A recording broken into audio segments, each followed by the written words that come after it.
নজর রাখবো পরবর্তী সংবাদে। শহর আগরতলা একটি স্মার্ট সিটি এবং সেই স্মার্ট সিটির রাতের নিরাপত্তা নিয়ে এবার প্রশ্ন উঠেছে।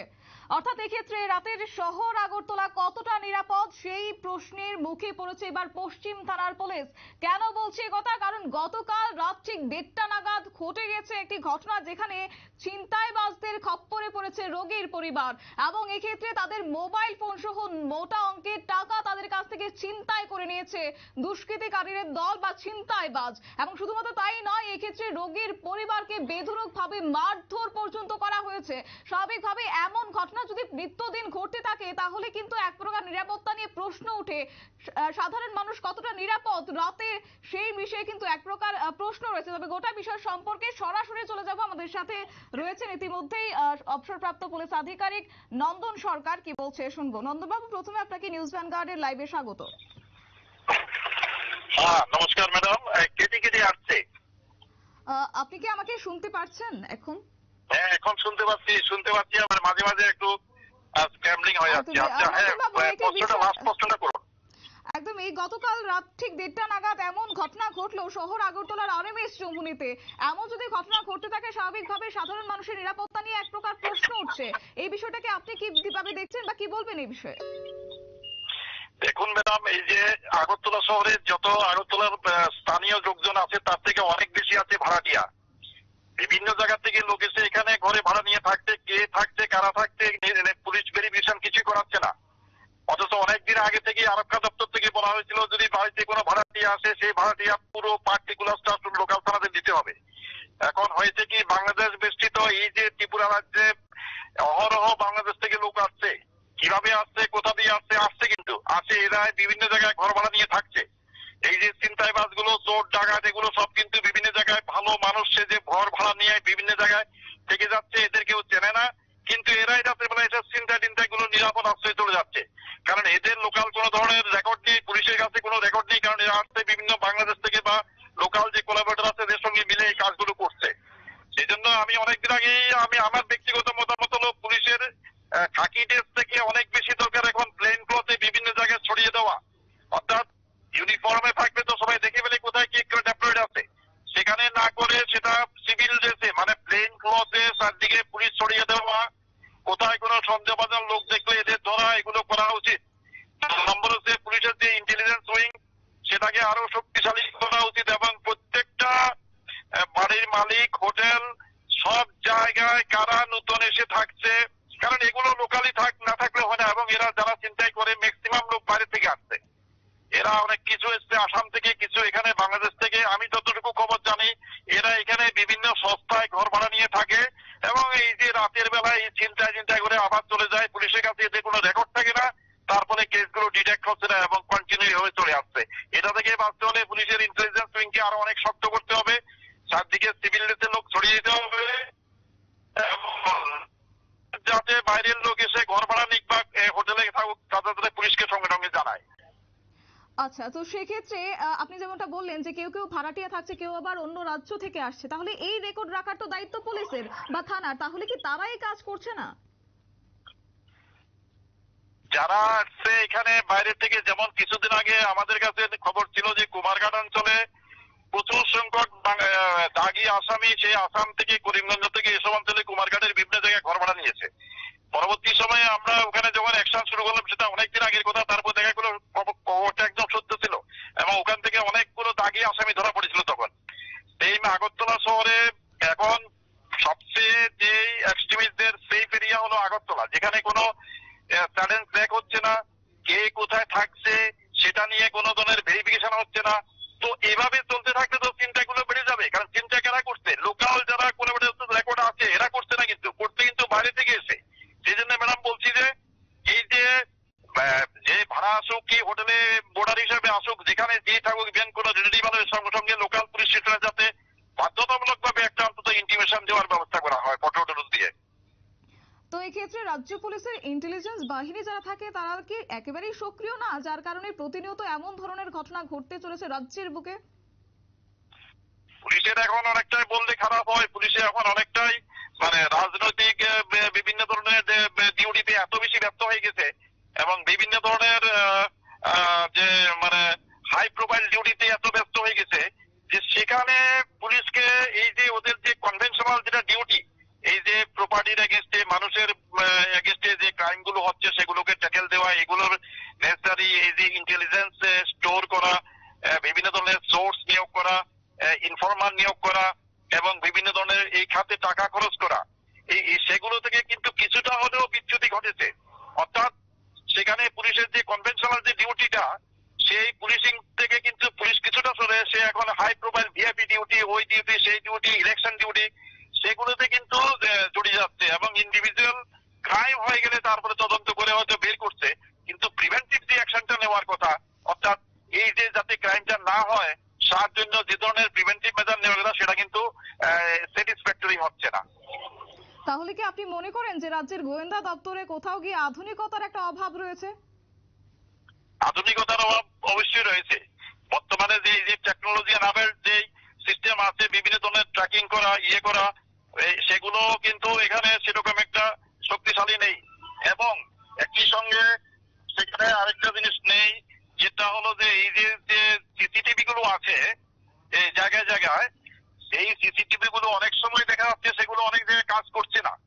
তো সিসিটিভি গুলোর একটা সেন্ট্রাল মনিটরিং সিস্টেম করে সবসময় লোক বসিয়ে রাখা উচিত, যে প্রত্যেকটা সিসিটিভি আসছে এখানে যে কন্টিনিউ মনিটরিং করা, যে মুভমেন্ট গুলোকে ওয়াচ করা, শুধু সিসিটিভি বসিয়ে পরবর্তী সময় তার ফুটেজ নিতে হবে না, সেটা কন্টিনিউ একটা মনিটরিং একটা সেল করতে হবে যে শহরে কোথায় কি হচ্ছে। সেটা একটা স্মার্ট সিটির একটা এসেন্সিয়াল কিন্তু একটা কন্ডিশন, যে এইগুলো কিন্তু স্মার্ট সিটির কন্ডিশন। আগরতলা স্মার্ট সিটি হয়েছে কিন্তু সেরকম ভাবে নাগরিক পরিষেবা এটার মধ্যে যেটা একটা পড়ে সেটা কিন্তু হচ্ছে না। অর্থাৎ শক্তিশালী একটা ওয়াচ এন্ড ওয়ার্ড সেটা কিন্তু হচ্ছে না। কিন্তু তাহলে পুলিশের আধুনিকীকরণ বাড়ানোর জন্য রাজ্যে কি কোনোভাবে বরাদ্দ বাড়ানো উচিত? আপনি কি সেটা মনে করছেন বা কি বলবেন? পুলিশের ইন্টেলিজেন্স খাতে যেটা আছে ইনফরমার সোর্স নিয়োগ করা, যেটা বহুদিন আগে, আজকে থেকে 40-45 বছর আগে আগরতলাতে কোনো চুরি ডাকাতি হলে এটা 24 ঘন্টার মধ্যে বেরিয়ে যেত কে করেছে কারা করেছে, কারণ তখন পুলিশে বিভিন্ন ধরনের রেকর্ড মেনটেন করতো।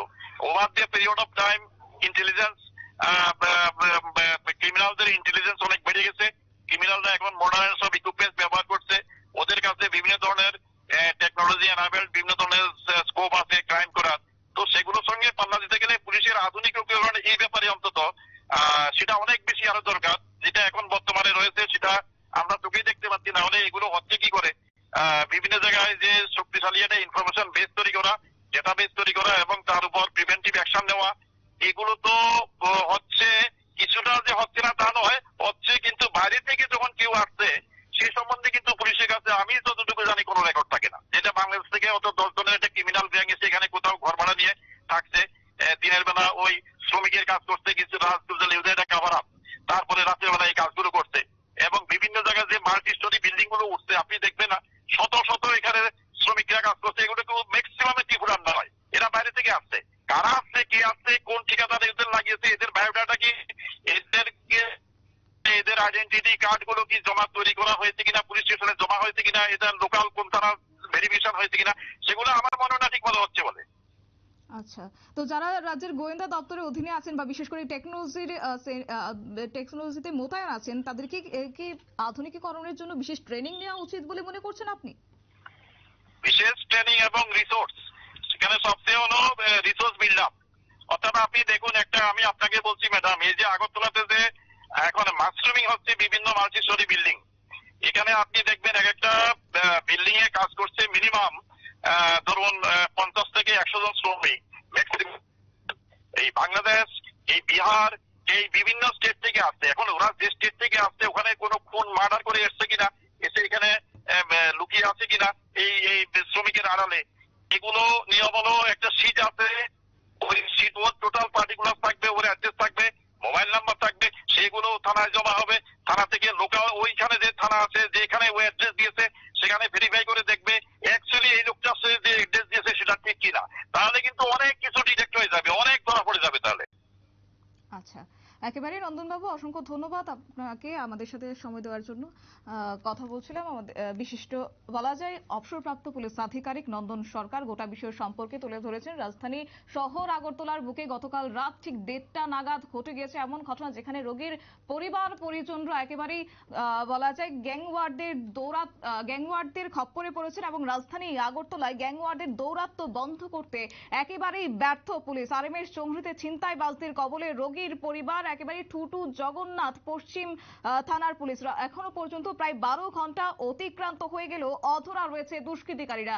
তবে গোটা বিষয়কে কেন্দ্র করে রোগীর পরিবার যারা আক্রান্ত হয়েছেন তারা কি বলছে শোনাবো আপনাদের। সামনে গেছি, এরপরে এখানে দেখতে পারে দিয়ে গেছি, গিয়ে সামনে কমিউনিটি আমি তো কুয়ার বাড়ি, আমার বাড়ি কুয়াইয়ে সামনে কমিউনিটি কালি গেছি। হঠাৎ করে 3টা বাইক আছে একদম ফাঁক করে গেরাও দিলে গিয়ে মোবাইল দিতে আরে মোবাইল দিতাম, কি মোবাইল দিতাম ভাই, আমরা কিতাব বলছি কি মোবাইল।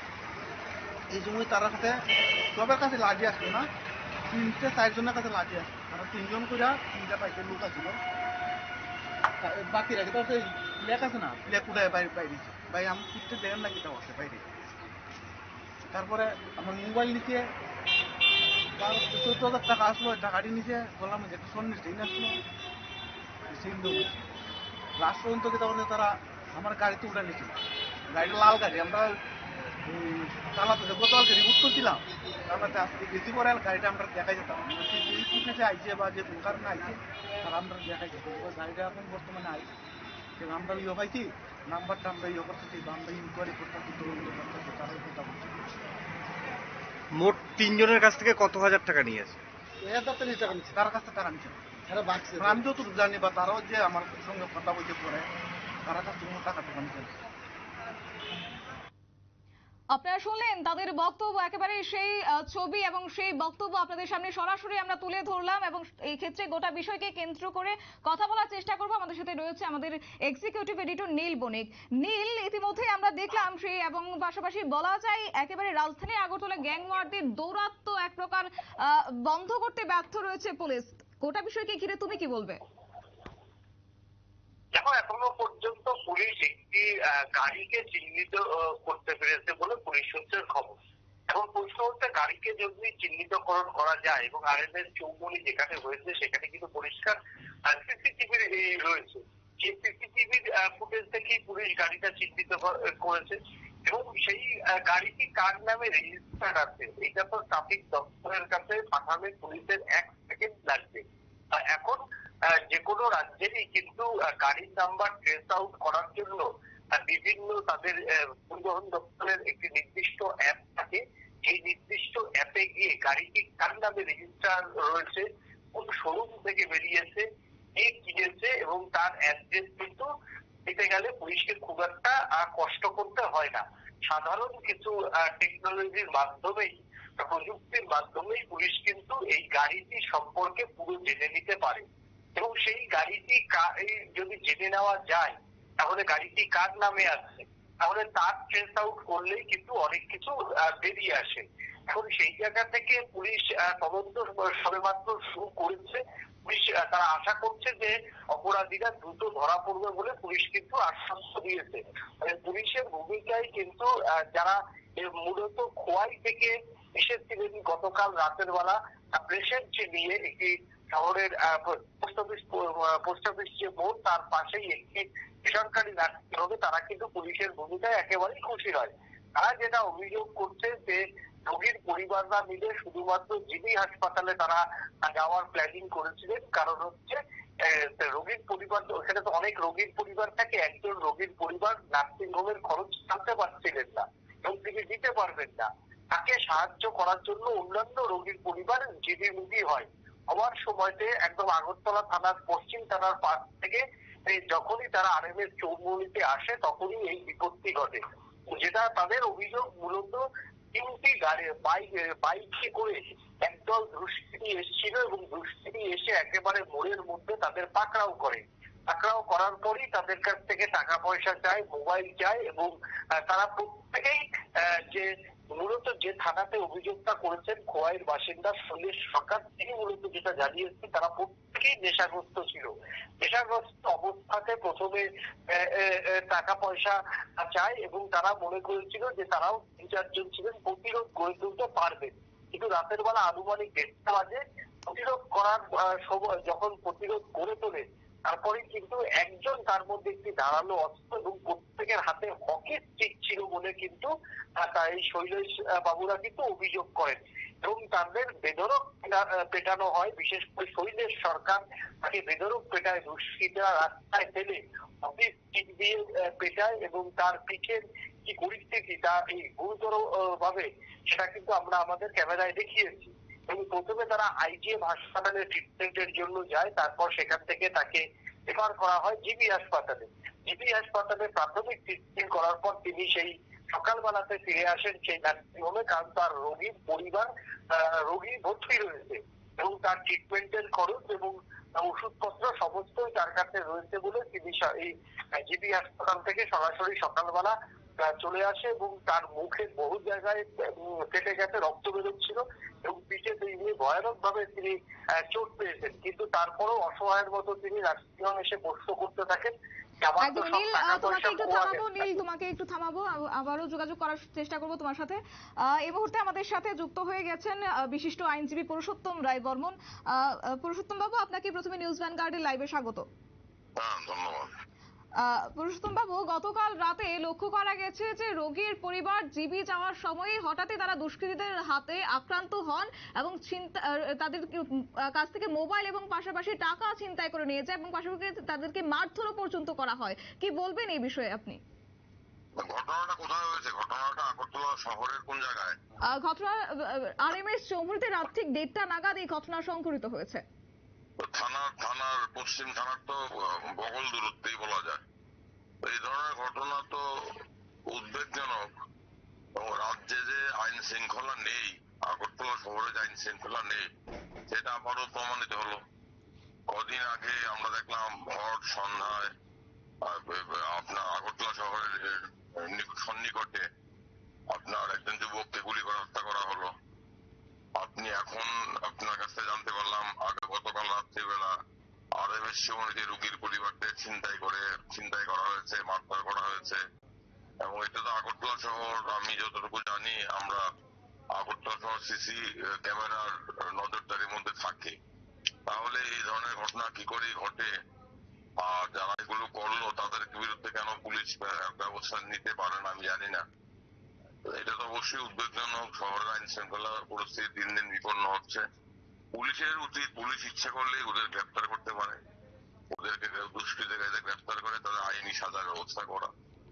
এটুকু তো অন্তত আমরা পুলিশের কাছ থেকে আশা করতে পারবো। এইটুকু তারা অন্য ক্ষেত্রে রাজনৈতিক প্রতিপক্ষদের যখন শাসক দলের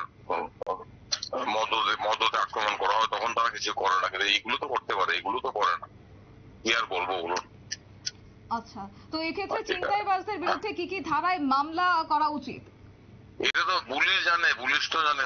গুরুতর ছিনতাই, গুরুতর জখম, এগুলো তো ধারায় মামলা করা উচিত। পুলিশ জানে, পুলিশ তো আমার থেকে ভালো জানে। এখন পুলিশের কথা হলো পুলিশ আইন প্রয়োগ করবে কিনা, পুলিশ নড়েচড়ে বসবে কিনা, পুলিশ তার দায়িত্ব পালন করবে কিনা। পুলিশ সবই জানে, পুলিশ আইন সম্পর্কে পুলিশের ধারণা আছে কোন ধারা প্রয়োগ করতে হবে। ইচ্ছা করলেই পুলিশ তাকে গ্রেপ্তার করবে, সিসি ফুটেজ আছে। এটা পুলিশের উপর নির্ভর করবে, পুলিশ কতটা নড়েচড়ে বসবে। হ্যাঁ, ঠিক আছে, ধন্যবাদ। একদম একেবারে আমরা কথা বলছিলাম, বিশিষ্ট আইনজীবী আমাদের সাথে ছিলেন পুরুষোত্তম রায় বর্মন, গোটা বিষয় তুলে ধরেছে। এবং এক্ষেত্রে বলা যায় রাজধানীর আগরতলায় একেবারে গ্যাংওয়ারদের দৌরাত্ম এবার নিত্যদিন লেগেই চলেছে এবং তাকে কেন্দ্র করে রীতিমতো এক প্রকার প্রশ্ন হয়ে দাঁড়াচ্ছে নিরাপত্তা বিষয়। এবং সেই ক্ষেত্রে যারা রাতের অন্ধকারে টহল দাঁড়িয়েতে মোতায়েন থাকে তাহলে কি তারা আদতে থাকছেন না, সেই বিষয়টি নিয়ে কিন্তু একেবারে প্রশ্ন উঠতে শুরু করেছে। এবং এক্ষেত্রে আরএমএস চৌমুহনীতে গতকালকের এই ঘটনায় একেবারেই ঠুটু জগন্নাথ পশ্চিম থানার পুলিশ। নিয়ে নিচ্ছে ছোট একটি বিজ্ঞাপন বিরতি, সঙ্গে থাকুন।